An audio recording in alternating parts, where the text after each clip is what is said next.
If you've been watching this channel for a while, you've probably heard me drop the names of numerous movie studios, big and small.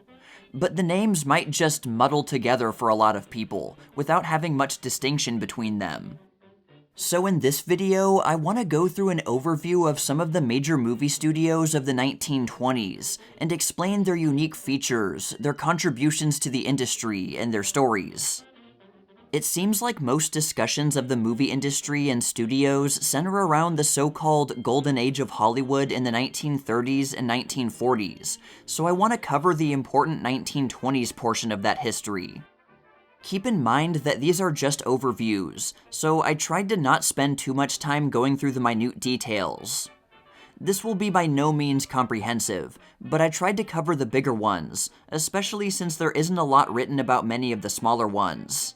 For those, I tried to sneak them into discussions of other studios when I could, but I inevitably couldn't get to them all. The length of this script got completely out of hand, so I'll be splitting this into two separate videos, so if there's something missing from this one, it'll probably be in the second one. But anyway, enough of my rambling, let's get into it.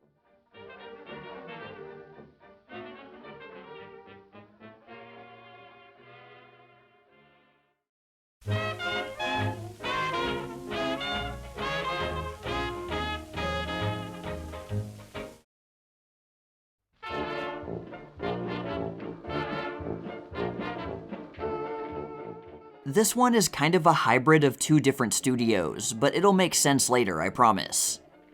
The origin of famous Players-Lasky and Paramount goes back to 1916, when two small studios merged. These were Famous Players Films, co-founded by Adolf Zukor, and the Jesse L. Lasky Feature Play Company, founded by, well, Jesse L. Lasky. Also in the mix was Paramount Pictures, which was a distributor founded by W. W. Hodkinson in 1914. Famous Players merged with Lasky, then became the parent company of Paramount, and Zukor got Hodkinson out of the picture. Basically, Famous Players-Lasky would be in charge of production, and Paramount, with its background in distribution, would handle the other stuff. One of Paramount/Famous Players-Lasky's unique features was its push for vertical integration.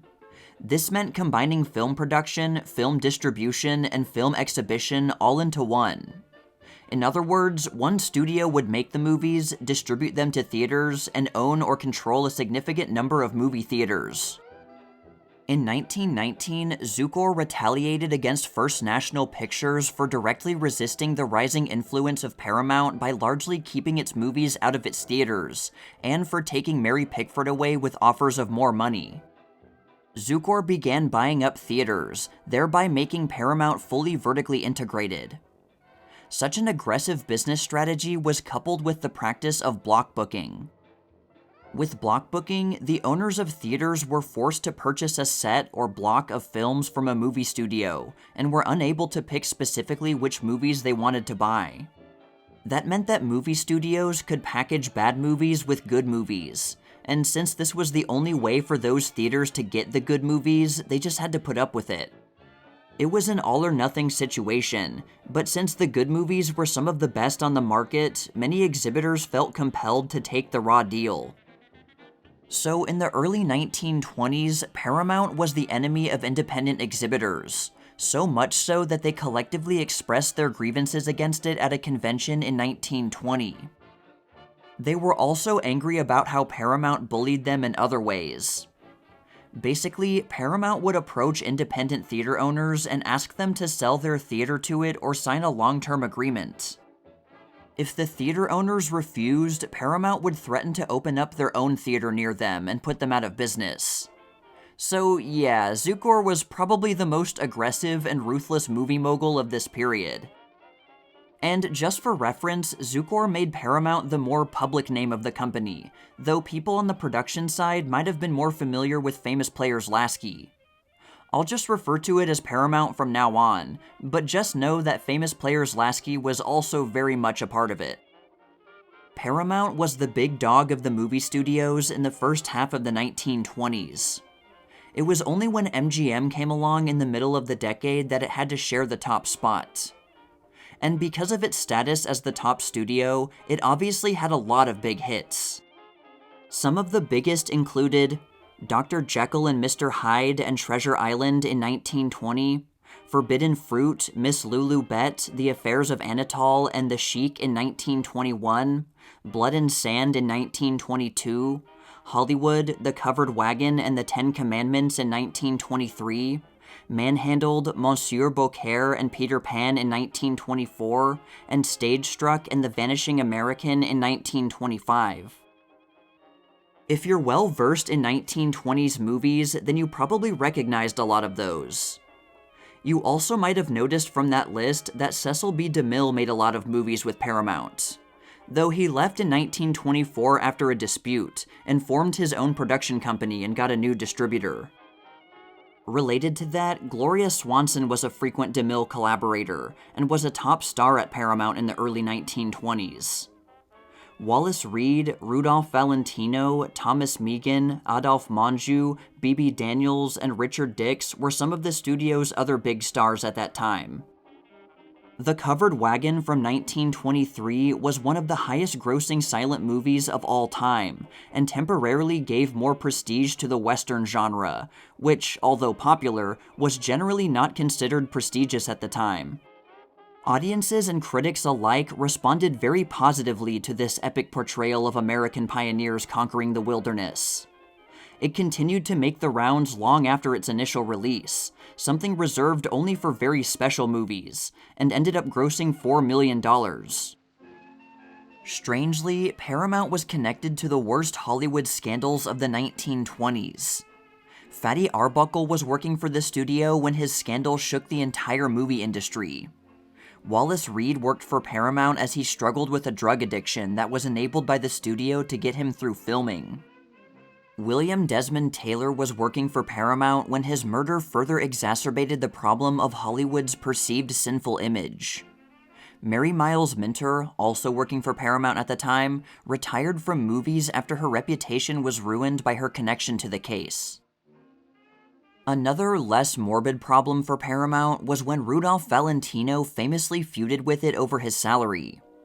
He thought his middle-tier actor's salary didn't reflect his new status as a top-tier star, so he refused to make any more movies until the dispute was resolved, and didn't appear in any movies in 1923.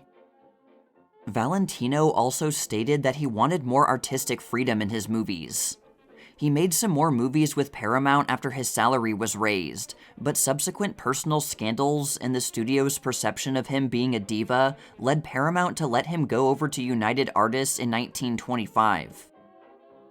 Although Paramount was threatened by the rise of MGM in the second half of the decade, it still kept up its game and released quite a few more big movies, including Old Ironsides and Aloma of the South Seas in 1926, Chang, A Drama of the Wilderness, Underworld, It, and Wings in 1927, Gentlemen Prefer Blondes, The Last Command, The Patriot, The Docks of New York, and The Wedding March in 1928, and The Coconuts and Thunderbolt in 1929.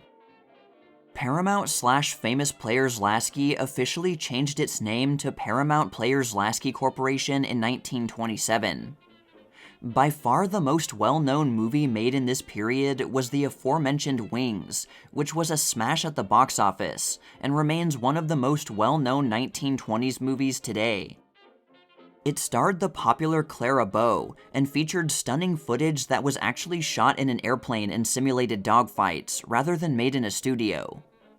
Bow was one of the absolute biggest stars of the late 1920s, with her other most iconic movie, It, also made for Paramount in 1927. Because of its early start on theater acquisition, Paramount already had a head start on the exhibition side of the business. And it was big news when it got control of the Chicago-based Balaban and Katz theater chain in 1926. Here's how Paramount stood in relation to other studios' theater holdings. Around 1927, MGM had 150 theaters. Warner Brothers and Fox each had about 500, but Paramount had over 1,000. Though these numbers would soon change when there was a theater buying frenzy after sound took over. Also in 1927, the Federal Trade Commission deemed blockbooking an unfair trade practice, and officially told Paramount to cease and desist. Paramount just ignored it, stalled for time, then in 1928 it said the FTC's report had mischaracterized its business practices. The FTC rejected this explanation and took steps to ramp up its enforcement. This battle would continue for years to come. Another little Paramount tale involves a modern-day favorite of the 1920s film world. The very independent-minded Louise Brooks got in trouble with Paramount production chief B.P. Schulberg when she refused to record her lines for the already completed silent The Canary Murder Case to make it into a talkie. Her contract with Paramount had been completed, and she felt like she didn't have to comply. And besides, she was already committed to making some movies in Germany with director G.W. Pabst. So Paramount had another actress dub in the lines, and Brooks found herself unofficially blacklisted in the industry upon her return to the US. She hadn't been a huge star at the time, so being branded as uncooperative was far more damaging than it would have been to a bigger star. Also, as an interesting side note, Paramount was also the US distributor for some movies by the German studio UFA, most notably Variety and Metropolis. And it also served as the distributor for 4 Harold Lloyd films in the late 1920s, For Heaven's Sake, The Kid Brother, Speedy, and Welcome Danger. Paramount was a bit slow to transition to talkies, and it ended the 1920s a bit behind Warner Brothers, like almost everyone else. When sound production was ready, the studio quickly started to catch up.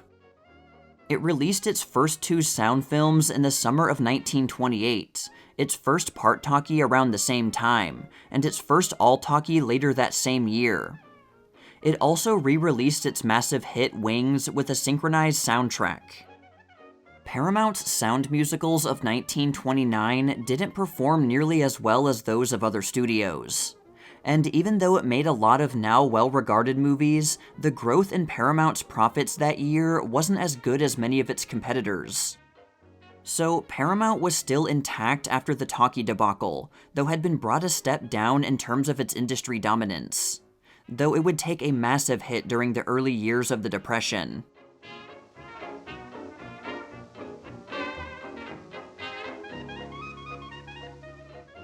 MGM, or Metro-Goldwyn-Mayer, got its name from a few different companies that merged together.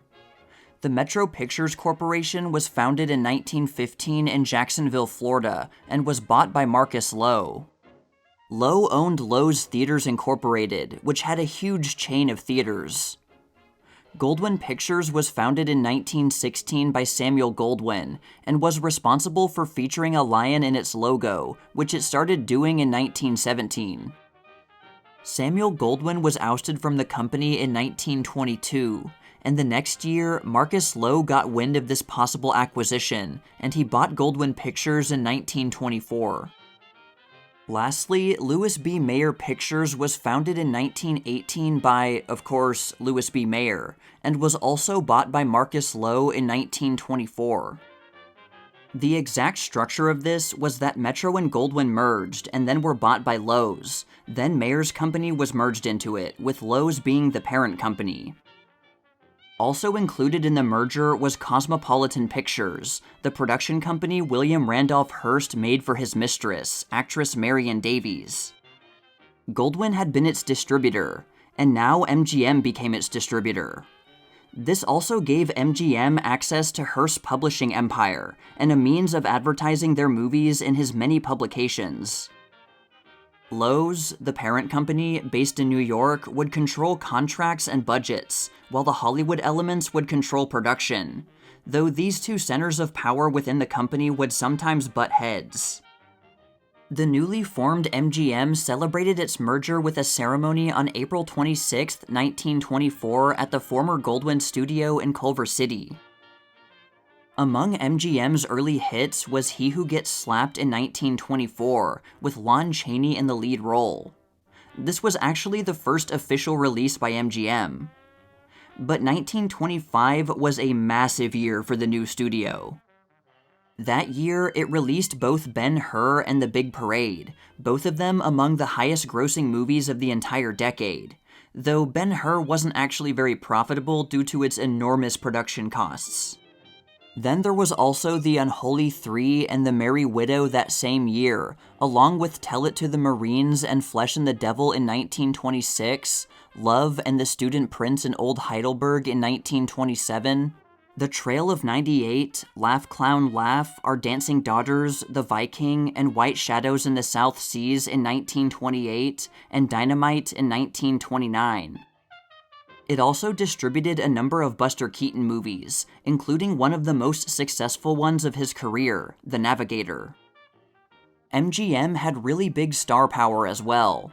Around 1928, it had Greta Garbo, John Gilbert, Lon Chaney, Joan Crawford, Norma Shearer, Lillian Gish, Buster Keaton, Ramon Navarro, and William Haynes on its payroll.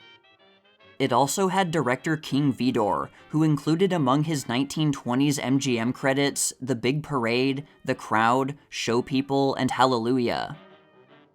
MGM didn't really do practices like block booking, instead skewing its output to bigger budget productions, which it was hoped created higher quality products. This was a high-risk, high-reward approach, but it paid off big time for MGM. In 1926, it was the most profitable movie studio in the industry. MGM led the charge in the development of the modern studio system, which cranked out slick, polished movies like a factory. An important part of this developing studio system was Irving Thalberg, who had found his way to Louis B. Mayer after leaving Universal in 1923. At Universal, Thalberg and director Erich von Stroheim had a fundamental disagreement during the production of Foolish Wives, leading to an epic showdown. This demonstrated the emerging power of the producer. The MGM merger set up a rematch between Thalberg and von Stroheim, who had been with Goldwyn Pictures when the merger happened. Von Stroheim was finishing up his new movie, Greed, but there was one problem. I've seen a few different numbers, but his original cut was about 8 or 9 hours long.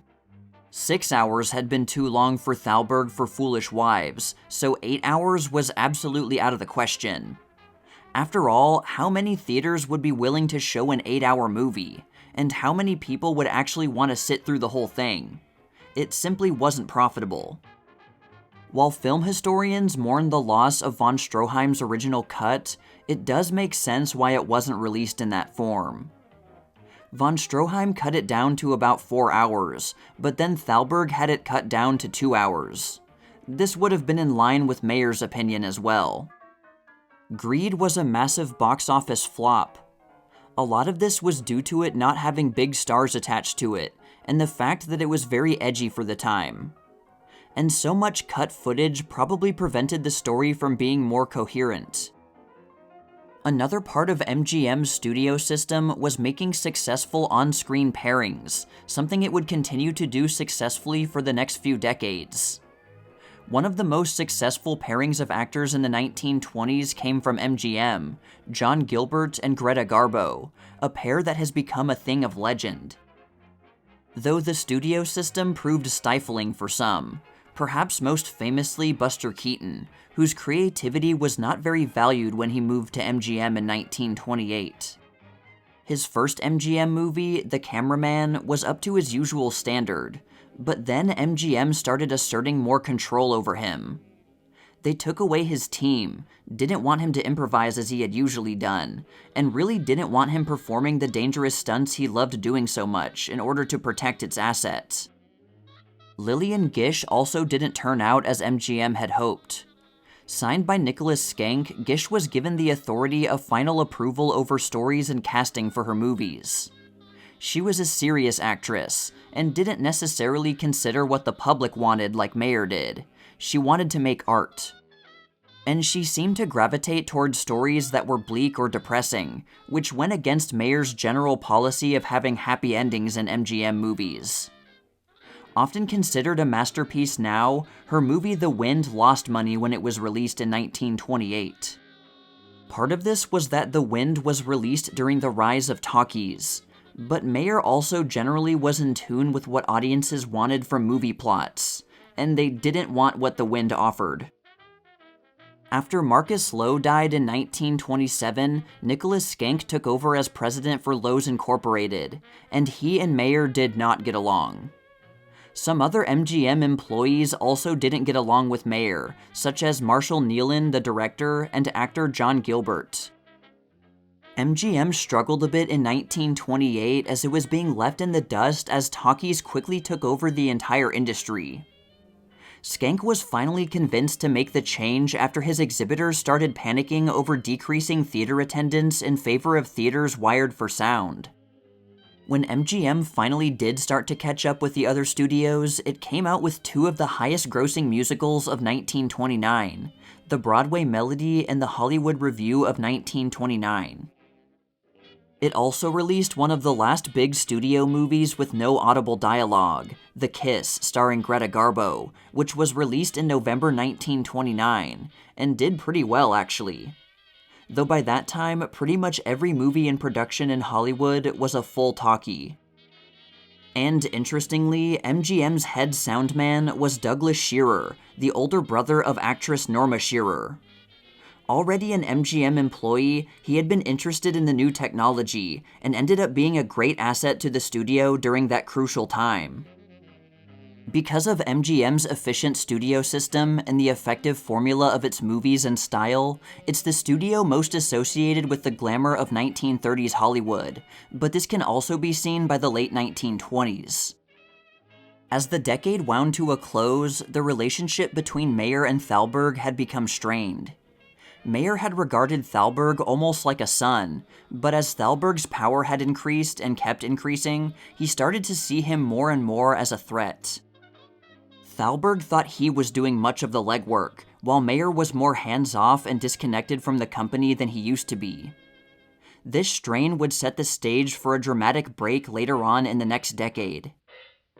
There was also some other drama going on late in the decade, when Nicholas Skank, the president of Lowe's, secretly agreed to sell 51% interest of MGM to William Fox, which meant that Fox would have a controlling share in the studio. This was huge news in the industry, since MGM was already one of the two biggest studios. At the time, Fox was flourishing, and was going on a spending spree, rapidly increasing his power in the industry. If William Fox was in control of MGM and his own Fox Film Corporation, he would have become the most powerful movie mogul in the business. Mayer was so mad at this betrayal that he went to the US government for help, where he had important connections. The Attorney General and the Coolidge administration had okayed the merger deal, but the new AG in the Hoover administration asked Fox to divest his shares in Lowe's, and the deal was off. MGM's rise in the movie industry in the 1920s in a relatively short amount of time was truly incredible, and gave Paramount, the biggest industry giant, a run for its money. This increased competition surely made it more necessary to crank out bigger and better movies, and gave us so many gems to look back on.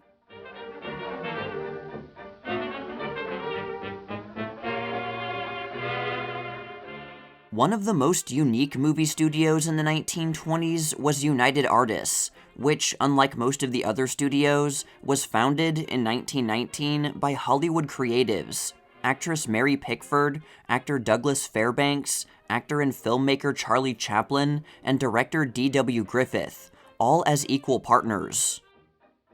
United Artists wasn't actually a studio per se, but released movies made by independent producers. The studio system in Hollywood was becoming stricter, and, in the founders' opinion, was stifling the creative process, so they wanted to be able to make movies their way with more creative freedom. For a while, United Artists' rate of production was slow, because, despite all four founders being big stars in the film world, their resources were limited. At first, Pickford and Chaplin had to finish out their contracts with other studios before they could make anything for United Artists, so it was only able to release 3 movies in 1919. Chaplin wouldn't be able to release anything through United Artists for a while. His movie The Kid and the short The Idle Class in 1921, his short Payday in 1922, and his four-reeler The Pilgrim in 1923 all still had to be released through First National. Overall, United Artists had a very impressive 1920s catalog, which was due mostly to the four founders adding their own movies to it, and then using their connections to get other top stars to release independent movies through them.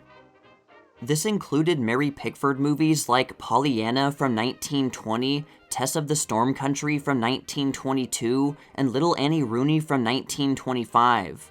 Douglas Fairbanks movies like The Mark of Zorro from 1920, Robin Hood from 1922, and The Thief of Baghdad from 1924. The Chaplin movies The Gold Rush from 1925 and The Circus from 1928, and the D.W. Griffith epics Way Down East from 1920 and Orphans of the Storm from 1922. But it doesn't just end there. Oh no. Those were only from the four founders. United Artists also gave us Buster Keaton's The General in 1926 and Steamboat Bill Jr. in 1928, The Son of the Sheik in 1926 with Rudolph Valentino, and Sadie Thompson in 1928 with Gloria Swanson. You would think that having such a large number of good movies with popular stars would be profitable, but it really wasn't. Because of its initial goals, most of United Artists' movies were bigger budget ones and focused on artistic merit, while the pursuit of money was secondary. Other studios put out a lot of program pictures, which were more standard run-of-the-mill movies with more modest budgets that are pretty forgotten these days, but were often the financial bread and butter of movie studios in the 1920s. United Artists also had an exhibition problem.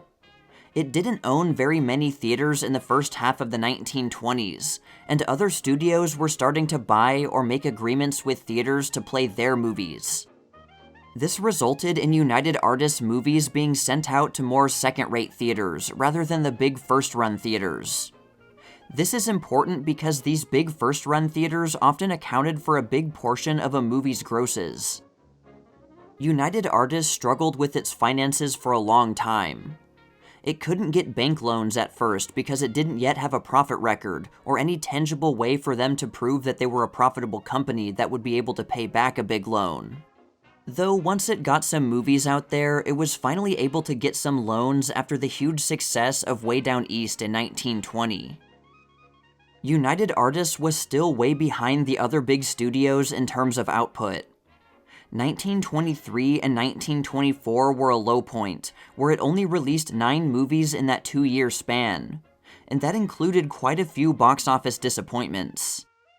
Its financial deficit was about $300,000 in 1923, and rose to $500,000 in 1924, and would reach $1 million by 1927.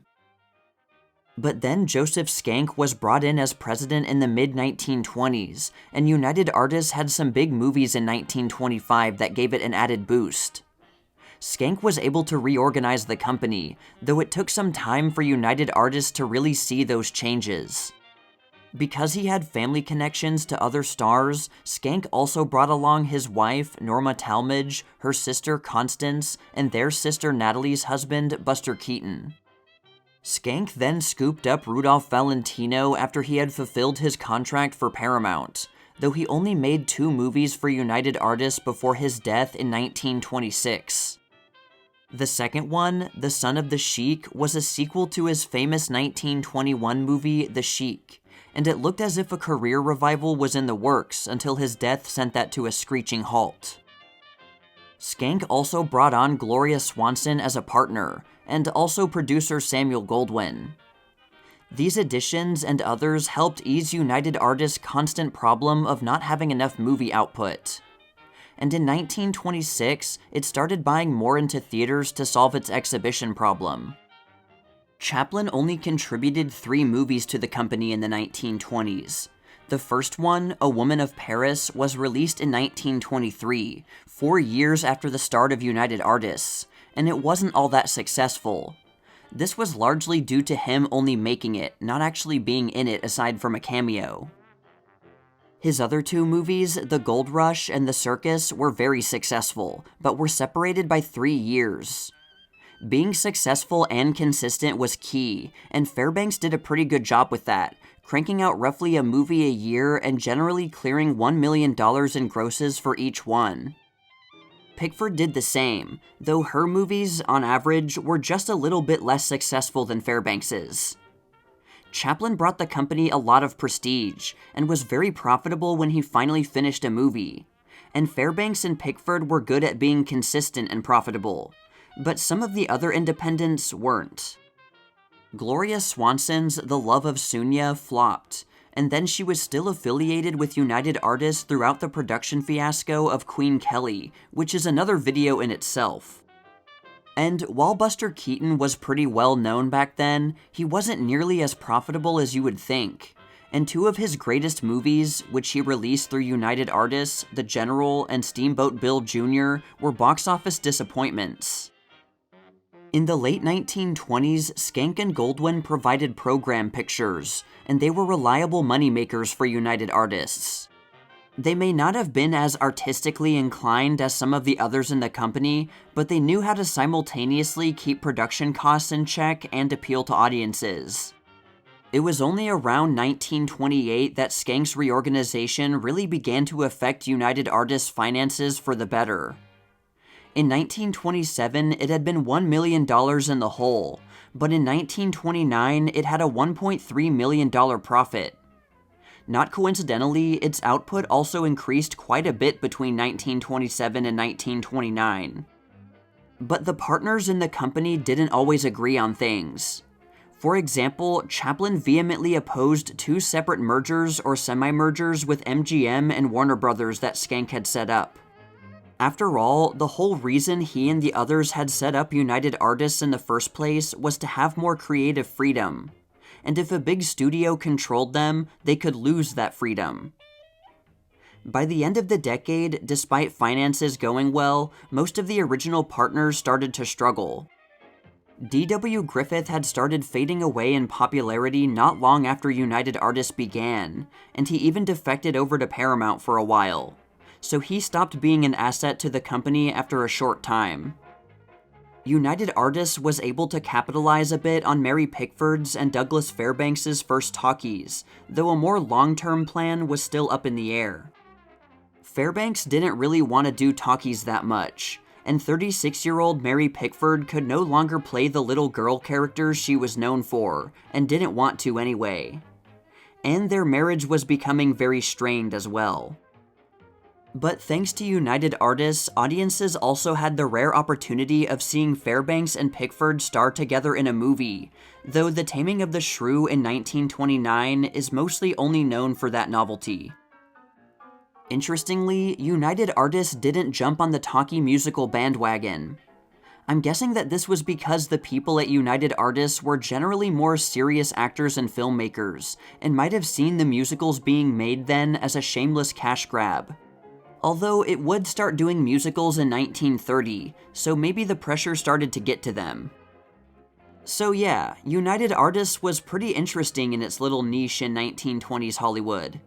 Not exactly a studio, but kind of operating like one in some ways, with a handful of independent production units. And because it had such big names attached to it and had a lower output with generally higher production, it has far fewer lost films in its catalog than the other studios of that time.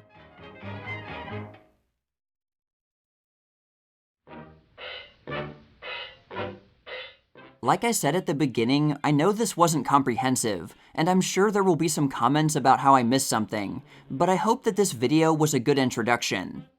And I'll be uploading part 2 next month, so keep a lookout for that. Well, that's all for now, all you sheiks and gals out there, but stay tuned for more tales from the Jazz Age.